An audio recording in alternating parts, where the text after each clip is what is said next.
Hello friends, good evening. তো আমি যেমন বলেছিলাম তোমাদের সামনে একটা ক্লে জুয়েলারি সেট বানানো নিয়ে আমি ভিডিও নিয়ে আসব। তো সেটাই আজকে তোমাদের দেখাতে চলেছি।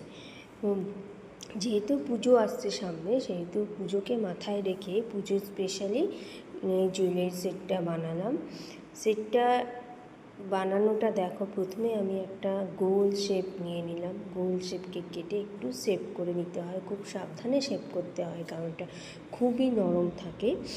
তারপরে দেখো, গোল শেপটার চারপাশে একটা সরু দড়ি বানাচ্ছি। দড়িটাকে আমি আগে তৈরি করে নিয়ে এইভাবে শেপটার চারপাশে অ্যাটাচ করে দিচ্ছি। আস্তে আস্তে করে প্রেস করে করে অ্যাটাচ করে দিয়ে এক্সট্রা অংশটা ছুরি দিয়ে কেটে বাদ দিলাম। এবার শেপটাকে আমি ঠিক করছি। তারপর সাইডে যে দড়ি মতো অংশটা অ্যাটাচ করা হয়েছে সেটাই আমি ছোট্ট ছোট্ট গোল গোল শেপ এনে একটা নিজের মতো ডিজাইন দেওয়ার চেষ্টা করলাম। এবার এটাকেও আমি প্লেন না রেখে একটা হালকা নিজের মতো ডিজাইন দিয়ে দিলাম।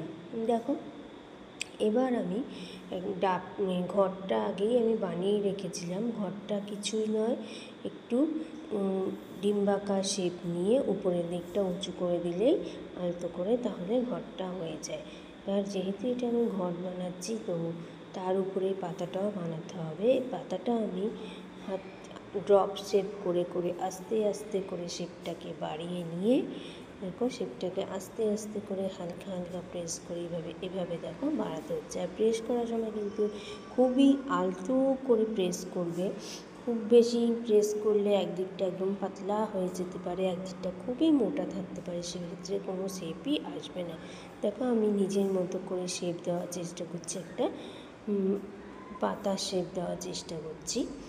শেপ দিতে কিন্তু খুব ধৈর্য ধরে দিতে হয়। কেউ যদি ভাবো যে তাড়াতাড়ি করে দিয়ে ফেলবে যেমন একটা, কোনো দিনই এটা হবে না। এবার আমি পাতার যে খাঁজটা থাকে সেই খাঁজটা একটা টুলসের সাহায্যে খাঁজটা কেটে নিচ্ছি, যাতে পাতাটা একদম ন্যাচারাল লাগে।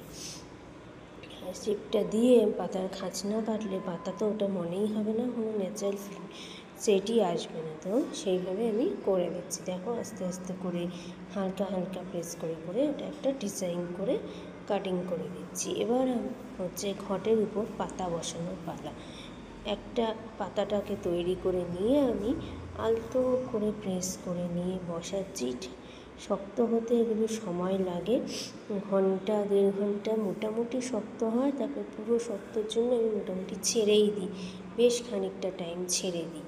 দেখো, 3টে পাতাই আমি এভাবে রেডি করে ঘটের উপর বসিয়ে দিলাম।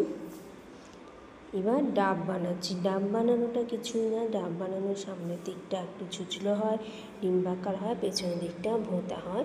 এবার ডাব বানানো হয়ে যায়। ডাব বানানো অত কোনো কিছু ব্যাপার নয়।